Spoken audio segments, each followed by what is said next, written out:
ठीक है, मेरा नाम मोहम्मद अशफाक हुआ और जो डेथ हुए उनका नाम तो पता ही है, असगर। तो ये बहुत गरीब फैमिली से है, 4 लड़की 1 लड़का। ये बिल्कुल मासूम निर्दोष, इसको जो है आप देखे हैं कि किस तरह से जो है गोली मार के हत्या कर दिया गया।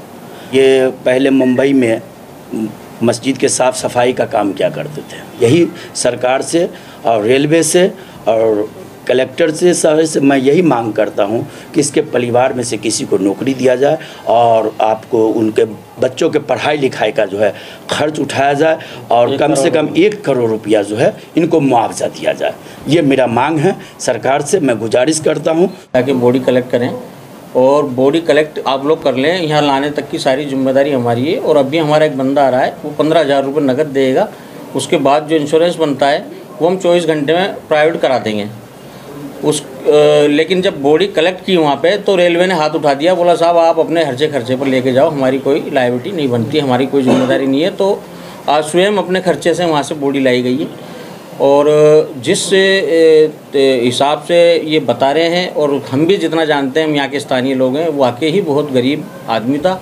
क्योंकि कोई गरीब ही आदमी 8 से 10,000 रुपये की तनख्वाह के लिए मुंबई 6,000 की तनख्वाह के लिए मुंबई जाएगा। मुझे बताया था कि 6,000। और सबसे बड़ी बात, दुख की बात ये है कि उसके 4 बच्चियाँ हैं, जिसमें एक बच्ची 15-16 साल की हो गई, दूसरी 14 साल की है। मतलब 2-3 साल बाद शादी जैसी उनकी उम्र हो जाएगी। हालांकि हमने सामाजिक तौर पर यह तय किया है 5-7 लोगों ने कि उनकी 2 बच्ची जो 2-3 साल में शयानी होंगी, हम सामाजिक तौर पर हम लोग समाज के विभिन्न जिम्मेदार लोग उन बच्चियों का खर्चा उठाएंगे और उनकी शादी कन्यादान हम उनके सिर पर हाथ रखेंगे। जो भी उनका खर्चा आएगा शादी में हम अपनी तरफ से पूरे भार उठाएंगे। लेकिन हम सरकार से भी ये कहते हैं कि सरकार भी अपनी जिम्मेदारी से मुँह ना मोड़े। सरकार इनका पूरा ख्याल रखे, इनका मुआवजा दे। पूरी सरकार की गलती है। सरकार के नुमाइंदे जो कर्मचारी हैं वो भी सरकारी हैं, जिन्होंने घटना की है वो भी सरकारी है, रेलवे भी सरकारी है। तो वो अपने जो है कर्तव्य से मुँह ना मोड़े और इनको 1 करोड़ रुपये मुआवजा, एक सरकारी नौकरी और रहने के लिए इनका स्थानीय बंदोबस्त करें।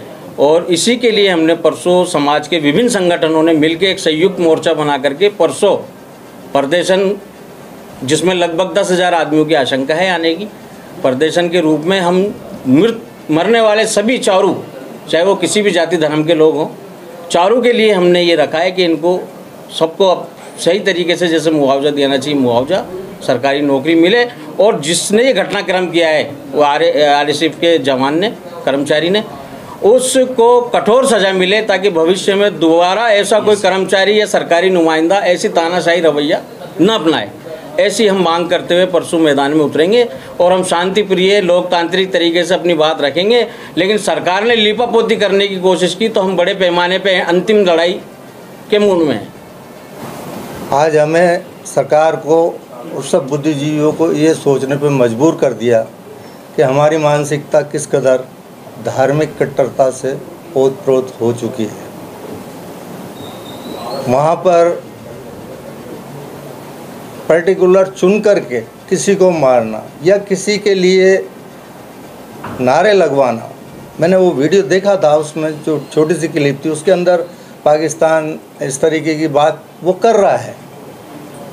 तो ये साफ जाहिर है कि उनकी मानसिकता किस तरीके की है। मेरा निवेदन ये है कि जब दंगों के अंदर दंगे होते हैं तो एक दूसरे को लोग जलाते हैं, मारते पीटते हैं, लेकिन यहाँ बिना दंगे के पुलिस ने चला करके फायर करके मारा है। ये बदनीयती है। इस बदनीयती में कोई वो अपराधी नहीं था जिसे इनकाउंटर कर दिया। ये जो घटना हुई है ये भारतीय रेलवे के रेल के अंदर एक घटना हुई है जो कि रेलवे के जुरिडिक्शन में आता है। और रेल के अंदर सुरक्षा की तमाम जिम्मेदारी RPF रेलवे पुलिस फोर्स के अंतर्गत आती है। जब उसी सुरक्षा बेड़े का एक जवान इस तरीके की घटना कारित करता है तो ये भारतीय रेलवे की सुरक्षा प्रणाली पर भी एक बहुत बड़ा प्रश्न चिन्ह है। और ये रेलवे की नैतिक जिम्मेदारी बनती है जब उनके क्षेत्राधिकार में ऐसी घटना घटित होती है तो वो जो पीड़ित परिवार हैं, जो उजड़ गए हैं, जिनके खाने पीने के रहने के लाले पड़ गए हैं, उनका भविष्य का इंतजाम रेलवे करे।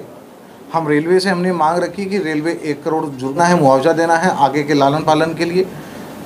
परिवार के पास रहने के लिए जगह नहीं है उनको एक जयपुर में मकान की व्यवस्था, साथ ही साथ एक सरकारी नौकरी रेलवे में, चाहे चतुर्थ श्रेणी की नौकरी दें, ये रेलवे की जिम्मेदारी है, रेलवे अपनी जिम्मेदारी को निभाए।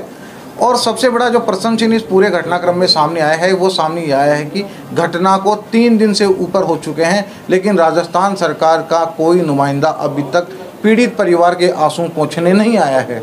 जब मुख्यमंत्री जी आंसू पोंछने उदयपुर खुद जा सकते हैं, तो क्या राजस्थान सरकार में ऐसा कोई व्यक्ति नहीं है जिसको वो भट्टा बस्ती भेज सकते थे? जाइए उनके आंसू पहुँचिए, मदद तो दूर की बात है, आंसू पहुँचने तो भेज सकते थे। तो ये बहुत बड़ी पीड़ा है, लोग बड़े आक्रोशित हैं और तमाम लोग इस बात को लेकर बड़ा आक्रोश व्यक्त कर रहे हैं। इसी चीज़ को लेकर प्रदर्शन किया जा रहा है कि सरकार तक बात पहुंचे और सरकार जल्द से जल्द पीड़ित परिवार को न्याय दे और जो उचित मुआवजा है, जो उचित जो व्यवस्थाएं हैं वो दी जाएं। यूनुस चौकीदार से देखते हैं इस पूरी घटना को? देखिए, देखना तो ये है कि एक जिस तरीके से एक सांप्रदायिक का बीज बोया गया, मेरा ऐसा मानना है कि उस अधिकारी के और इनके राजनीतिक बहस चल रही थी और राजनीतिक बहस में उसने उसके गोली मारी, मर गया। फिर उसने अपने बचाव के लिए ठंडे दिमाग से ये सोचा कि मैं अब ऐसी क्या ढाल बनाऊं जिससे मेरा बचाव हो। तो जैसे बिल्किस बानो के मुलजिम छूटते हैं, उनका स्वागत किया जाता है, कहीं भी मुसलमान को मारने वाला छूटता है तो उसका वेलकम किया जाता है। तो उसने वही मानसिकता को अपनी को उभार के लाया कि मैं अब क्यों ना 2-4 मुसलमानों को मारूं जिससे मेरे को एक बड़ा मेरे लिए ढाल बने। और एक तबका हमारे समाज में, मैं हिंदू मुसलमान नहीं कहूँगा, हमारे पूरे हिंदुस्तान के समाज में एक तबका ऐसा हो गया कि मुसलमान को मारने वालों को वो प्रोटेक्ट करता है। उसने देखा मुझे ये प्रोटेक्ट मिल जाएगा और कहीं ना कहीं मेरा बचाव हो जाएगा, इसलिए उसने 3 डब्बों में अलग अलग दाढ़ी वाले मुसलमानों को देख करके मारा। मेरी ये भावना है इस पूरे